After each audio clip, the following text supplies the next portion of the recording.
अस्सलामुअलैकुम viewers, welcome to ISSB guide series part 63। इस video में हम बात करेंगे पीएमएल लॉन्ग कोर्स 147 और पीएन कैडेट टर्म 2021 ए की आईएसएसबी टेस्ट प्रिपरेशन के बारे में।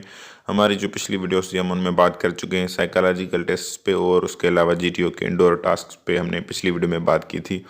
इस वीडियो में हम जीटीओ के आउटडोर टास्क पे बात करेंगे, जिसमें progressive group task, half group task, individual obstacles, command task और final group task, mutual assessment, और उसके अलावा कुछ फेक न्यूज़ और कुछ रियलिटी है जिन न्यूज़ में, वो भी आपके सामने रखेंगे कि ऐसा सुनने में आया है कि जीटीओ के आउटडोर टास्क में जो है कुछ चेंजेस हुई हैं, उस पर भी बात करेंगे। तो चलिए शुरू करते हैं। शुरू करने से पहले अगर आपने अलीज़ वे यूट्यूब चैनल को सब्सक्राइब नहीं किया अभी तक तो सब्सक्राइब कर लें और बेल आइकन को दबाना ना भूलें। तो अगरचे आपको नहीं पता कि कौन सी टेस्ट जो है वो किस डे पे होनी है, तो हमारी 5 दिन जो है 5 डेज आईएसएसबी शेड्यूल वाली वीडियो जो है वो आप आईएसएसबी गाइड सीरीज़ में अलीज़ वे यूट्यूब चैनल पर देख सकते हैं। तो आज हम सिर्फ टेस्ट के बारे में बात करेंगे, ये बात नहीं करेंगे कि कौन सी टेस्ट आपकी कब होनी है, ठीक है। प्रोग्रेसिव ग्रुप टास्क जो है इस पे हम बात करेंगे। तो ये जो प्रोग्रेसिव ग्रुप टास्क है ये 3rd डे ऑफ आईएसएसबी पे लिया जाता है, जिसको हम जीटीओ का पहला दिन भी कहते हैं। इस डे पर सबसे पहले आपकी जो है वो इंडोर टास्क होते हैं। इंडोर टास्क कंप्लीट होने के बाद आपको कहा जाता है कि ड्रेस चेंज करके जो है आप जोहर हाल में रिपोर्ट करें। वहाँ से आपको जो है वो जीटीओ टास्क जो है ऑब्स्टेकल एरियाज़ में जो है वो ले जाता है। उधर एक टास्क होता है, ठीक है, कुछ मीटर लंबा एक छोटा सा जो है वो एरिया होती है। उस एरिया में बहुत सारे हर्डल्स होते हैं, ठीक है। हर्डल्स इस तरह के कहीं किस जगह पर ड्रम पड़ा हुआ है, कहीं किस जगह जो है वो प्लेंग है, कहीं जो है वो स्विंग वाला जो है वो झूला पड़ा हुआ है, और आपको कुछ सामान दिया जाता है या रस्सी वगैरह या बेम्बू वगैरह दिए जाते हैं, आपको प्लैंक्स दिए जाते हैं। और आपके सारे ग्रुप में कोई भी लीडर नहीं होता, सब बराबर होते हैं, ठीक है। और आपको 40 मिनट का टाइम दिया जाता है कि वो आप जो है प्रोग्रेसिव ग्रुप टास्क कंप्लीट करें। तो कभी कभार कुछ लोग जो है वो ये कंप्लीट कर लेते हैं, पर तकरीबन जो है प्रोग्रेसिव ग्रुप टास्क कंप्लीट नहीं होता, किसी का भी टाइम में कंप्लीट नहीं होता, ठीक है। तो इसमें जो है आपने क्या करना है कि अपने जो है ग्रुप मेंबर्स हैं उसके साथ आपने कोऑपरेट करना है पूरी तरह से। उसमें इस तरह ना हो कि आप जो है वो अपने ग्रुप मेंबर से हार्श बिहेव करें। अगर कोई कोई काम अच्छी तरह से नहीं कर पा रहा, प्लेइंग नहीं रख पा रहा, या फाउल कर रहा है, या कुछ भी, तो उसका ख्याल रखें, ऐसा कुछ नहीं करना। और जीटीओ जो भी आपको इंस्ट्रक्शंस दे उसको फॉलो करना है अच्छी तरह से। कहे कि अगर ग्राउंड पर पैर रखना जो है वो मना है तो वो आपने नहीं रखना, और कहीं पर किसी जगह जो लाल रंग वगैरह लगा हुआ है तो वहाँ पर टच ना हो, तो इसका भी आपने बहुत अच्छे से ख्याल रखना है, ठीक है। तो ये आपका हो गया कंप्लीट। उसके बाद दूसरा आपका टास्क होता है शुरू। तो हाफ ग्रुप टास्क जो है वो आपका प्रोग्रेसिव ग्रुप टास्क के बाद होता है उसी दिन पर। तो उसमें क्या होता है कि आपके ग्रुप को जो है 12 लोगों का ग्रुप होगा, तो उसको डिवाइड कर दिया जाएगा 4-4 मेंबर्स के ग्रुप में, या 3-3 मेंबर्स के ग्रुप में। वो जो है आपका ग्रुप डिवाइड हो जाएगा पूरा। उसके बाद आपका एक छोटे से, वैसे ही जैसे प्रोग्रेसिव ग्रुप टास्क में वो जो है ये टास्क की एरिया जो है वो बड़ी होती है, हर्डल्स भी बड़े होते हैं, पर हाफ ग्रुप टास्क में हर्डल्स भी कम और आप जो मेंबर्स होते हैं वो भी कम हो जाते हैं। इसमें भी कोई लीडर नहीं होता, ठीक है, आप सारे बराबर होते हैं। यहाँ पर आप अपनी लीडरशिप क्वालिटीज़ दिखा सकते हैं। जो भी जीटीओ आपको इंस्ट्रक्शंस दे टाइम की, या फिर कोई रेस्ट्रिक्शंस लगाए, तो वो आप ख्याल रखें। और फाउल नहीं करना, फाउल उसे कहते हैं कि कोई चीज़ जो है आपको मना की गई है और वो चीज़ आप करें, या कोई भी जो है वो टास्क में आप गलती कर रहे हों उसको फाउल कहते हैं, ठीक है। तो ये आपको जो है जो ग्रुप टास्क होते हैं, आउटडोर ग्रुप टास्क या इंडोर ग्रुप टास्क, ये बहुत आपकी रिकमेंडेशन में बहुत ज़्यादा मदद करते हैं। इसमें आप अपने आप को प्रूव करें, जीटीओ के सामने प्रूव करें कि वो आपको क्यों रिकमेंड करे। अब बात करेंगे इंडिविजुअल ऑब्स्टेकल्स। तो इंडिविजुअल ऑब्स्टेकल्स आपके तीसरे दिन पर लिए जाते हैं, सॉरी, चौथे दिन पर लिए जाते हैं, जो सेकंड लास्ट डे होता है आईएसएसबी का, जिसको हम जीटीओ का दूसरा दिन कहते हैं। इसमें क्या होता है कि आपको कुछ 3 मिनट का या 4 मिनट का टाइम दिया जाता है, या उससे भी कम 2 मिनट का टाइम दिया जाता है। उसमें आपने क्या करना होता है, एक बड़ा सा ग्राउंड होता है, उसमें बहुत सारे मुख्तलिफ ऑब्स्टेकल्स पड़े हुए होते हैं, जैसे जिगजैग हो गया आपका जो, ठीक है, और उसके अलावा टारजन स्विंग हो गया, रोप क्लाइंबिंग हो गई, आपकी मंकी ब्रिज वगैरह, ये चीज़ें होती हैं उसमें। तो इस पे हमने डिटेल से एक वीडियो बनाई है, आप अलीज़ वे यूट्यूब चैनल पर ISSB गाइड सीरीज़ में वो देख सकते हैं, जिसमें हमने वो पिक्चर्स भी दिखाई हैं कि ये टास्क किस तरह होता है और आपने किस तरह करना है। उसके अलावा हमने दूसरी वीडियो भी बनाई है जिसमें हमने डेमो दिया है कि आपने किस तरह करना चाहिए, तो वो भी आप अलीज़ वे यूट्यूब चैनल पर देख सकते हैं डिटेल से इस पे, ठीक है। ऐसे बात नहीं की जा सकती बगैर पिक्चर्स के, तो अभी हमारे पास वो पिक्चर्स मौजूद नहीं है, पर वीडियो हम पहले ऐसी बना चुके हैं जो आपको देखनी चाहिए। उसके बाद आपके जो है उस डे पर इंडिविजुअल ऑब्स्टेकल्स के बाद जो है आपकी टेस्ट होती है कमांड टास्क। तो कमांड टास्क में जो क्या होता है कि आपका जो ग्रुप है उसको डिवाइड कर दिया जाता है, या आपके पास 3 से 4 या 5 जो हैं वो बंदे आपको दिए जाते हैं आप ही के ग्रुप से, और उनका जो है आपको जो है कमांडर बना दिया जाता है, और आपको एक दिखाया जाता है ऑब्स्टेकल, ठीक है, टास्क दिखाया जाता है। जैसे हाफ ग्रुप टास्क होता है वैसे ही छोटा सा होता है, 6 मिनट का आपके पास टाइम होता है।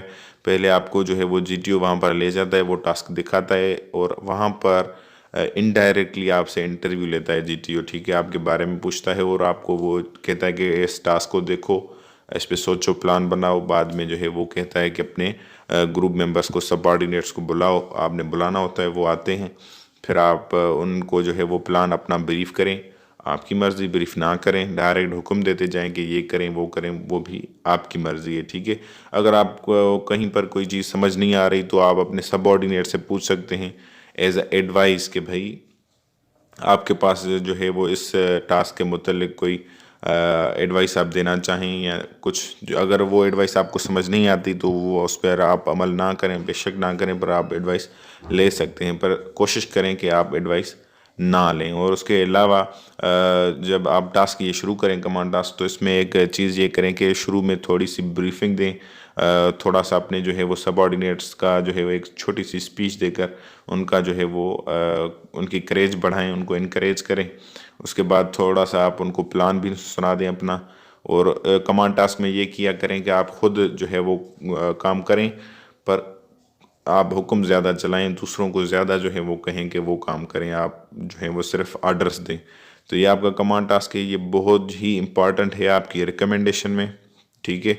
मतलब कुछ ऐसी 3-4 जो हैं वो टेस्ट होती हैं जो सारी आपकी ISSB में रिकमेंडेशन में मदद करती है। एक आपका कमांड टास्क, दूसरा आपका इंडिविजुअल ऑब्स्टिकल, और आपका जो साइकोलॉजिस्ट का इंटरव्यू होता है। ये 3 चीज़ें जो है वो मोस्ट इम्पॉर्टेंट जो है ISSB का जो है वो हिस्सा होती हैं। यहाँ पर आप ख़ुद को जो है वो प्रूफ कर सकते हैं। तो कमांड टास्क के बाद आपका जो है वो एक आखिरी जो टास्क होता है वो होता है फाइनल ग्रुप टास्क। तो ये प्रोग्रेसिव ग्रुप टास्क जैसा ही होता है सेम एज इट, पर ये जो है वो बहुत फ़नी सा होता है। इसमें जो आपको GTO जो है वो रूल्स जो बताता है, तो वो ऐसे होते हैं कि भाई आपने सारों ने इंग्लिश में बात करनी है, किसी ने भी जो है उर्दू में बात नहीं करनी इस तरह से। और जो है अचानक से कहता है कि फ़र्श पर जो है वो ज़मीन पर पाँव रखना जो है वो मना है। अचानक कह देता है कि एक टांग पर आप जो है वो जा सकते हैं, या आप में के जो चेस्ट नंबर्स होते हैं उसमें ये कहता है कि 8 नंबर्स वाले जो है वो ऑब्स्टिकल एरिया में जो है वो जा सकते हैं, ठीक है। फिर कहता है कि इवन वाले जा सकते हैं। इस तरह से मतलब वो बहुत फ़नी होता है। और जो भी ग्रुप्स होते हैं वो ये टास्क जो है एक ही टास्क होता है जो कंप्लीट कर पाते हैं, वो होता है फाइनल ग्रुप टास्क। तो इसकी भी बहुत इंपॉर्टेंस है, ऐसा ना समझें कि ये फ़नी है, बस इसकी बहुत इंपॉर्टेंस है, ठीक है। उसके बाद जो है आपकी म्यूचुअल असेसमेंट टेस्ट होती है। म्यूचुअल असेसमेंट टेस्ट में क्या होता है कि आपको एक छोटा सा पेपर की चिट दी जाती है और एक पेंसिल दी जाती है, ठीक है। उस पर नंबर्स बने हुए होते हैं, एक से लेकर आपके जितने भी ग्रुप मेंबर्स होते हैं। फिर आपको कहा जाता है कि आप के नज़दीक आपने जो अपने जो है ग्रुप मेंबर्स को देखा पूरी ISSB में, तो आप किसको समझते हैं कि किस ने जो है वो अच्छी परफॉर्मेंस दी है और उसको हम रिकमेंड करें। तो उसमें आपने लिस्ट में जो है नंबर्स देने होते हैं कि फ़लाँ चेस नंबर ने परफॉर्मेंस अच्छी दी है, फ़लाँ ने सीरीज़ वाइज आपने देने होते हैं। अगर आपको लगता है कि आपकी परफॉर्मेंस सही थी तो फर्स्ट पे अपने आप को रखें। अगर नहीं लगता है कि आपकी थोड़ी परफॉर्मेंस जो है वो कम थी तो दूसरे नंबर पे, तीसरे नंबर पे आप खुद को रख सकते हैं। और आपको लगता है कि आपकी जो परफॉर्मेंस बिल्कुल ही बेकार थी तो फिर भी आप चौथे नंबर से कम मत जाएं, अपने आप को चौथे नंबर पर, कम अज़ कम चौथे नंबर पर रखें, या तो ऊपर रखें। और उसके बाद दूसरों के जो है वो सीरियल वाइज आप नंबर दें जो आपको लगता है कि इन्होंने परफॉर्मेंस जो है वो अच्छी दी है। अब हम बात करेंगे कि कुछ रूमर्स फैले हैं, ठीक है, बहुत ज़्यादा, उनमें कुछ हकीकत भी है, ठीक है, ऐसा नहीं है कि वो बिल्कुल ही फेक न्यूज़ है। तो उसमें क्या है कि कहा गया है कि आईएसएसबी का पूरा मैकेनिज्म चेंज हो गया है, आईएसएसबी बिल्कुल ही चेंज हो गई है, आईएसएसबी में ये चीज़ें नहीं आ गई हैं, वो चीज़ें नहीं आ गई हैं। तो ऐसा कुछ भी नहीं है, पहले तो आप टेंशन ना लें, सब कुछ वैसे का वैसा ही है, ठीक है। तो आईएसएसबी वैसे भी अनप्रिडिक्टेबल होती है, ठीक है, कभी भी कोई भी टेस्ट ली जा सकती है, ऐसा आप मतलब ना समझें कि ये जो बताया जा रहा है यही टेस्ट हो। तो आईएसएसबी में आपको क्या होता है कि कुछ ऐसी टेस्ट होती हैं जो कभी कभार वो लेते हैं, कभी कभार नहीं लेते, जैसे स्क्रीन आउट टेस्ट है। कुछ वो कोर्सेज में वो टेस्ट नहीं लेते स्क्रीन आउट टेस्ट, तो अकेडमीज कहती हैं कि भाई स्क्रीन आउट टेस्ट ख़त्म हो चुकी है, या फिर लोग ही ऐसे जो है वो अफवाह फैला देते हैं कि भाई नहीं होती। फिर अचानक जो है वो किसी बैच में जो है वो स्क्रीन आउट टेस्ट ले लेते हैं, फिर गए अपने काम से।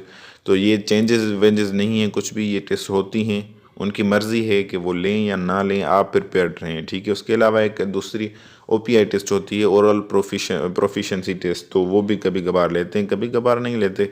इसी तरह से जीटीओ के आउटडोर टास्क में कहा गया है कि एक चेंज आई है बहुत बड़ी, तो वो चेंज क्या है उस पर हम बात करते हैं और देखते हैं कि कितनी उसमें सदाकत है। कहा जा रहा है कि आउटडोर टास्क में जो है वो एक नया टास्क आया है जिसको ग्रुप रेस कह रहे हैं, ठीक है। मतलब एक 100 मीटर्स का एक मैदान होगा, ट्रैक होगा, उस पर आपने जो है वो 100 मीटर्स की रनिंग करनी है। कितना टाइम है कुछ है ये अभी तक मालूम नहीं हुआ, और ये फेक न्यूज़ भी हो सकती है, क्योंकि आप तो प्रिपेयर्ड हैं, वैसे भी आपने अपनी फिटनेस का ख्याल रखा हुआ है। किस लिए रखा हुआ है कि जैसे आप आउटडोर टास्क अच्छी तरह से कर लें, और उसके अलावा इंडिविजुअल ऑब्स्टेकल जो है उसमें आपने रनिंग ही करनी होती है, आप रनिंग ही करते हैं और अपने टास्क भी पूरे करते हैं। तो ग्रुप रेस में भी यही कहा जा रहा है कि आप रनिंग करेंगे, बीच में कुछ जो है हर्डल्स होंगी, ऑब्स्टेकल्स होंगे, वो भी आप अबूर करते जाएंगे। तो आप इसमें टेंशन ना लें, कोई बात नहीं है, कोई नई बात नहीं है, ठीक है, आप कर लेंगे। अगर आप इंडिविजुअल ऑब्स्टेकल्स कर सकते हैं जो कि इस ग्रुप रेस से ज़्यादा डिफिकल्ट हैं, तो आप ग्रुप रेस भी कर सकते हैं, इसमें कौन सी बड़ी बात है। आपने सिर्फ 100 मीटर्स रनिंग ही तो करनी है, बीच में कुछ आ जाएंगे जैसे कि दीवार फांगनी होती है और इस तरह से कुछ हर्डल्स आ जाते हैं, डिच क्रॉस वगैरह होगी, भागते भागते आपने करनी है। तो आज के लिए इतना ही। अलीज़ भाई यूट्यूब चैनल को इजाज़त दें, अगली वीडियो में हाज़िर होऊंगा। आपके साइकोलॉजिस्ट और डिप्टी प्रेसिडेंट के इंटरव्यू के बारे में हम बात करेंगे नेक्स्ट वीडियो में, कि वो किस तरह होते हैं, आपने किस तरह जवाब देने हैं और उनकी इम्पोर्टेंस कितनी है, ठीक है। तो तब तक के लिए इजाज़त दें। अलीज़ भाई यूट्यूब चैनल को सब्सक्राइब करें और बेल आइकन को दबाना ना भूलें। शुक्रिया।